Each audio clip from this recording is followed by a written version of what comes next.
जय हिंद दोस्तों। आज हम इस वीडियो में चर्चा करने वाले हैं पुष्प का चौथा भाग, जिसको हम जया अंग कहते हैं। ये 4 नंबर का है। पिछले वीडियो में हम सभी का वर्णन कर चुके हैं। अब इस वीडियो में हम चर्चा करेंगे पुष्प का चौथा भाग, जो जया अंग है। अब जया अंग किसे कहते हैं वो बात जान लेते हैं। जया अंग को पुष्प का मादा जनन अंग कहा जाता है, अर्थात पुष्प का जो मादा भाग किसको बोलते हैं? जया अंग को बोलते हैं। जया अंग का इकाई माना जाता है। जया अंग की इकाई किसे कहते हैं? तो स्त्री केसर को जया अंग की इकाई भी कहा जाता है। अर्थात हम यह भी कह सकते हैं स्त्री केसर जो है पुष्प का मादा भाग होता है। तो याद रखिएगा, जयांग किसे कहते हैं? यह पुष्प का मादा जनन अंग होता है। इसकी इकाई स्त्री केसर होती है। स्त्री केसर होती है। प्रत्येक स्त्री केसर यानी जयांग में एक से अधिक अंडाणु उपस्थित रहती हैं। जब यह अंडाणु आपस में जुड़ी हुई रहती हैं तो इसे युक्तांडपी कहा जाता है। अगर यह अंडाणु अलग अलग रहता है तो इसे वियुक्तांडपी कहते हैं। युक्तांडपी कब कहेंगे और वियुक्तांडपी कब कहेंगे मालूम हो गया होगा। जब आपस में जुड़ा हुआ हो तो युक्तांडपी और अलग रहे तो वियुक्तांडपी। तो चलिए अब हम इनके जो प्रमुख भाग हैं जयांग अर्थात स्त्री केसर। जयांग जो है ये पुष्प का मादा भाग है। इसकी इकाई स्त्री केसर होती है। तो हम स्त्री केसर या जया अंग ले लेंगे। यहाँ जो हम चित्र दर्शाए हैं ये जया अंग की चित्र है। यहाँ से आप देखिएगा इस तरह से जो आकृति इस तरह से बनाया गया है, ये पुष्प की जो है मादा भाग है। ये जो गोलंबर देख रहे हैं ये फूला हुआ नीचे में और ये ऊपर फूला हुआ है, ये सब पुष्प का मादा भाग है और ये पुष्प का मादा भाग है।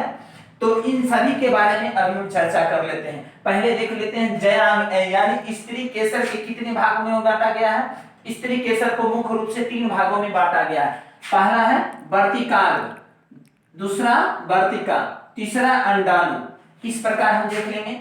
अब इन तीनों के बारे में हम अलग अलग चर्चा करते हैं। तो पहले देख लेते हैं अंडाणु क्या होती है, उसके बाद या फिर वर्तिका कोई एक लेकर के हम चर्चा करते हैं। वैसे हम चर्चा तीनों को करेंगे। और ये देखिएगा अंडाणु जो दिया गया है, अंडाशय में अंडाणु का निर्माण होता है। चित्र में था इसीलिए हम यहाँ लिख दिए हैं। वैसे भाग इसका स्त्री केसर का 3 भागों में बांटा गया है। तो कौन कौन? वर्तिकाग्र, वर्तिका और अंडाशय। तो चलिए अब हम किसी एक पर चर्चा कर लेते हैं, जो वर्तिकाग्र लेते हैं पहले। चलिए वर्तिकाग्र ले लेते हैं। पहले हम इसमें थोड़ा सा समझा देते हैं। वर्तिकाग्र जो होती है ये अंडाशय के सबसे ऊपरी भाग होती है। ये वर्तिकाग्र कहलाती है। याद रखिएगा, वैसे हम पिछले वीडियो में बता चुके हैं। ये ऊपरी भाग होती है वर्तिकाग्र, और ये अंडाशय सबसे निचली फूला हुआ भाग होती है। और वर्तिका अंडाशय और वर्तिकाग्र के बीच वाले जो भाग होती है उसे हम वर्तिकाग्र कहते हैं। तो चलिए अब हम किसी एक पर चर्चा करते हैं पहले। तो ठीक है, चलिए इनमें से हम एक भाग अंडाशय कर लेंगे। अब इनके ऊपर चर्चा करते हैं। अब यहाँ थोड़ा सा चित्र पर आ जाइए। अंडाशय जो है पुष्प का यानी मादा अंग के जो सबसे निचला भाग जो फूला हुआ एक लोटे की आकार की संरचना वाली है, उसी को हम अंडाशय कहते हैं। तो अब हम पहले इसकी परिभाषा जान लेते हैं, उसके बाद हम आगे देखेंगे। जया अंग की सबसे निचली भाग जो फूले हुए आकृति की होती है उसे हम अंडाशय कहते हैं। अंडाशय में अंडाणु उपस्थित रहता है। अंडाशय में अंडाणु उपस्थित रहता है। इसी अंडाशय में निषेचन की क्रिया संपन्न होती है। ये क्वेश्चन कई बार पूछा गया, पुष्प में निषेचन की क्रिया कहाँ होती है या पौधा में निषेचन की क्रिया होती है।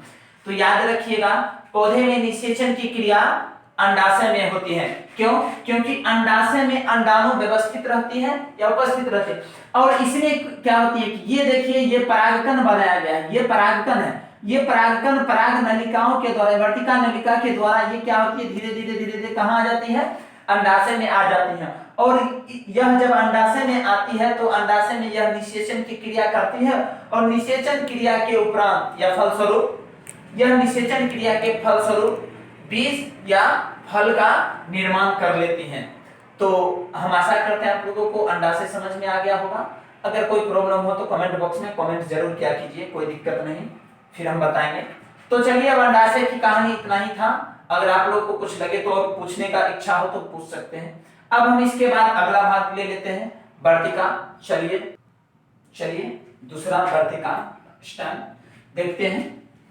वर्तिका क्या है, अभी इस चित्र से ही आप लोग समझ जाएंगे, इसमें समझाने की कोई जरूरत है। एक बार अगर आप देखिएगा इस वीडियो को थोड़ा सा ध्यान से तो कभी भूलिएगा नहीं, बट देखिएगा तब तो। अब देखिए, ये है वर्तिकाग्र और ये है अंडाशय। अंडाशय के बारे में हम अभी समझ लिए हैं। ये है अंडाशय और ये है वर्तिकाग्र।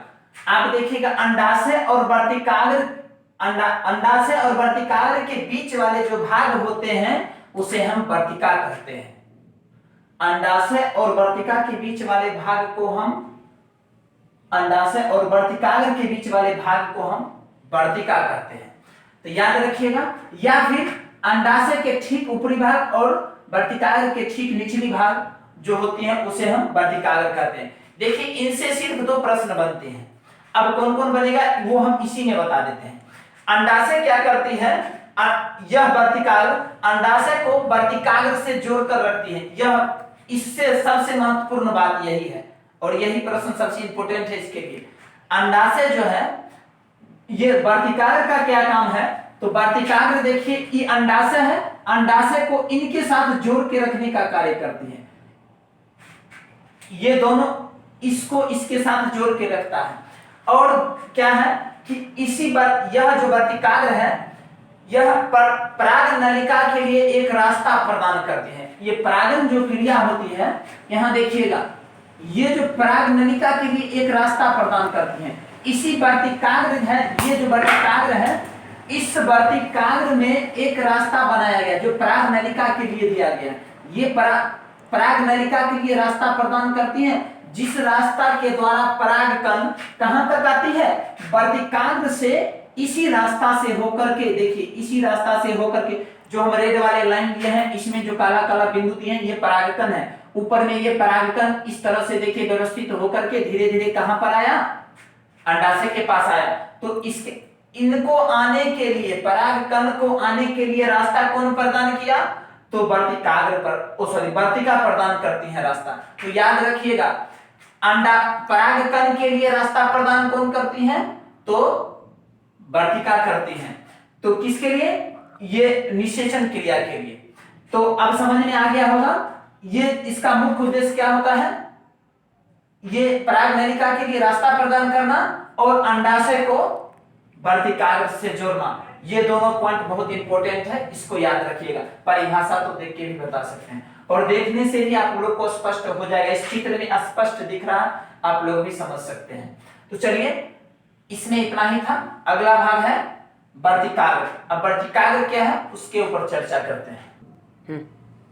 चलिए अब तीसरा पार्ट इसका, मतलब ज्ञान का जो स्त्री केसर का जो तीसरा भाग है वर्तिकाग्र। तो चलिए वर्तिकाग्र क्या है इसके बारे में जान लेते हैं, उसके बाद ये तो खत्म हो जाएगा ज्ञान। तो चलिए वर्तिकाग्र, स्टिग्मा किसे कहते हैं जान लेते हैं। अब देखिएगा, अंडाशय के ठीक ऊपरी भाग जो एक निश्चित संरचना के हिसाब से फैला हुआ रहता है उसे हम वर्तिकाग्र कहते हैं। अंडाशय के ठीक ऊपरी भाग, अर्थात हम यह भी कह सकते हैं यह ज्या अंग के सबसे ऊपरी भाग होती हैं। ठीक, अब देखिए इनका कार्य क्या होता है उनके बारे में समझ लेते हैं। अंडाशय के जो ठीक ऊपरी भाग है उसी को वर्तिकाग्र बोलते हैं। तो वर्तिकाग्र की ऊपरी भाग की संरचना इस प्रकार होती है। अब देखिए इस प्रकार क्यों होती है, ये जो होती है इस प्रकार की संरचना, जब किसी पुष्प की जो परागकण अर्थात दूसरे पुष्प के जो परागकण आता है इसके ऊपर, तो इसके ऊपर आता है इस गड्ढा की आकृति के होने की वजह से, अगर पलिंद रहेगा तो परागकण इसके ऊपर नहीं लटकेगा, इसीलिए गड्ढे की आकृति की होती है।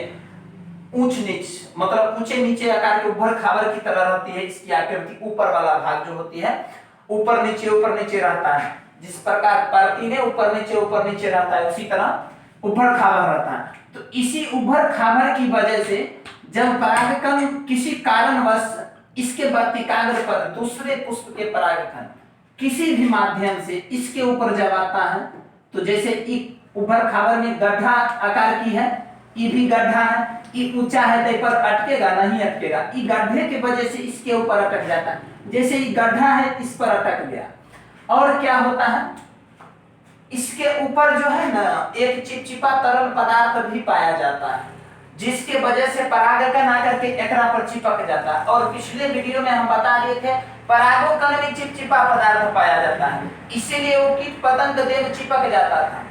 एकरो ऊपर चिपचिपा पदार्थ पाया जाता है, दोनों जब ये मैच करता है कि पूरा चिपक जाता है।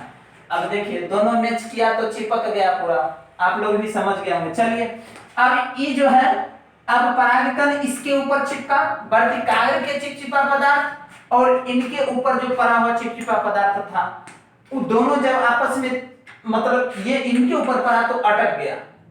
जैसे एक साइड में लट्ठा लगा के दूसरों साइड में लट्ठा लगा के चिपकाइएगा तो जल्दी चिपक जाता है और तुरंत रिएक्शन होता है उसका।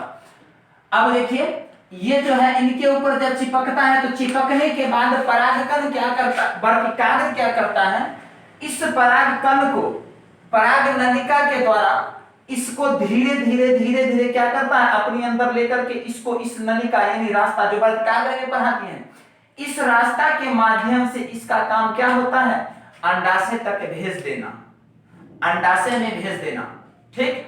और बाकी बात को जो क्रिया होगी वो अंडाशय निपटाता है। अब उसके अंदर अंडाणु व्यवस्थित रहता है और अंडाणु क्या करता है उसके साथ निषेचन करता है। निषेचन करने के बाद अब फल फूल जो भी बनावे, फल फूल का निर्माण ये अपन करते रहता है, ये अंडाशय की काम है। तो ये क्या करता है इसके ऊपर जो परागकण व्यवस्थित रहता है, ये परागकण धीरे धीरे इस नलिका के द्वारा अंडाशय में आती है जहां पर निषेचन की क्रिया होती है। इसका जो मुख्य कार्य होता है वर्तिकाग्र का, इसका मुख्य कार्य होता है परागकणों को अपने ऊपर कैच करना और कैच करके उसे अंडाशय तक भेजना, ये सबसे महत्वपूर्ण बात है इसके लिए। तो चलिए अब हम आशा करते हैं कि आप लोगों को जयांग जो पुष्प का मादा भाग था, इसकी इकाई स्त्री केसर होती है और स्त्री केसर के जो 3 पार्ट थे अंडाशय, वर्तिका, वर्तिकाग्र, हम इन तीनों के बारे में चर्चा कर लिए, चित्र भी बना दिए हैं। अगर इन सभी में किसी भी प्रकार की समस्या हो या फिर किसी प्रकार का क्वेश्चन हो तो आप कमेंट बॉक्स में कमेंट कर सकते हैं। तो जय हिंद। अब हम फिर मिलते हैं अगले वीडियो में अगले टॉपिक के साथ।